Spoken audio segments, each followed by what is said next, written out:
Welcome to this clip on the procedure regarding unlawful state aid. After watching this video, you will be able to describe the different phases of the procedure regarding unlawful state aid, describe the implementation process of recovery decisions, and define the exceptions to the duty to recover unlawful state aid. The process related to unlawful state aid closely mirrors that of new state aid. It involves two distinct phases, the preliminary investigation and the formal investigation. In the early phase of the unlawful state aid procedure, the Commission conducts an assessment to determine whether a given measure qualifies as state aid. Additionally, it examines whether the aid is incompatible with the internal market. After conducting this preliminary investigation, the Commission can make one of three distinct decisions. If the Commission determines that the measure does not meet the criteria for state aid, there is no need for further examination of its compatibility. Consequently, the Member State is permitted to proceed with the implementation of the measure.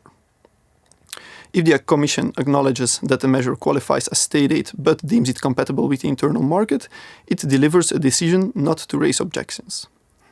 This allows the Member State to implement the aid without necessitating the claiming of an illegality interest from the beneficiaries concerned for the period during which they could benefit from the aid without a Commission decision on the compatibility of the aid within the internal market.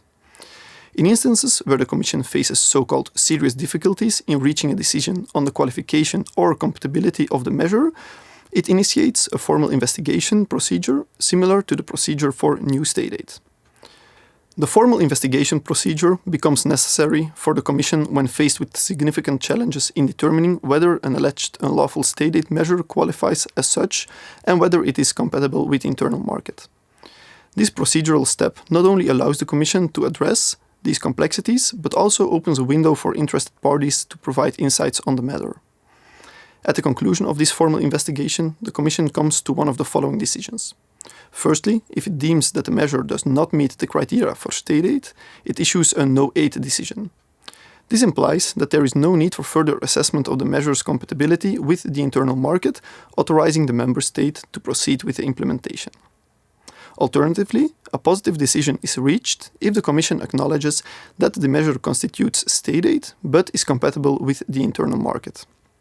This allows the Member State to resume implementation, with the Commission having the authority to attach conditions to this decision and impose monitoring obligations. On the other hand, if the Commission finds that the measure indeed qualifies as unlawful state aid and is incompatible with the internal market, it issues a negative decision. Typically, this decision includes an order for the Member State to recover the aid from the beneficiary, including recovery interest. If the Commission orders recovery of the unlawful state aid, this falls under the jurisdiction of national courts. The recovery consists of two parts. The first component, or the aid principle, represents the nominal economic advantage enjoyed by the beneficiary. The second component to be recovered is the illegality interest, aiming to fully eradicate the advantage. Without such interest, the aid would be functioning as an interest-free loan to the beneficiary. In principle, the Commission will set two recovery deadlines.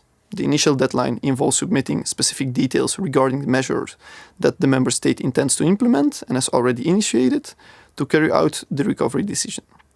This deadline typically falls within a 2-month time frame. Additionally, there is a second deadline to meet the recovery obligation, usually set at 4 months. The Commission is obligated to order the recovery of unlawful state aid found incompatible with the internal market, lacking discretion in this matter. However, there are two exceptions to this duty. The first exception arises when the limitation period for recovery has expired. The Commission's power to recover aid is bound by a 10-year limitation period from the day the unlawful aid is awarded.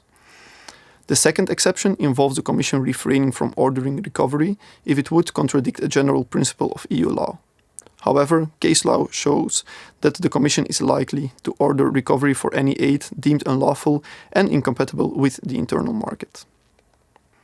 In this video, we discussed that the procedure regarding unlawful state aid is very similar to the one for new state aid and comprises two steps, being the preliminary investigation and the formal investigation. Following these investigations, the Commission can order the recovery of state aid, which consists of the nominal amount and illegality interest, as to fully remove the benefit of the unlawful state aid. This brings us to the end of the clip on the procedure regarding unlawful state aid. Thank you for your interest and attention.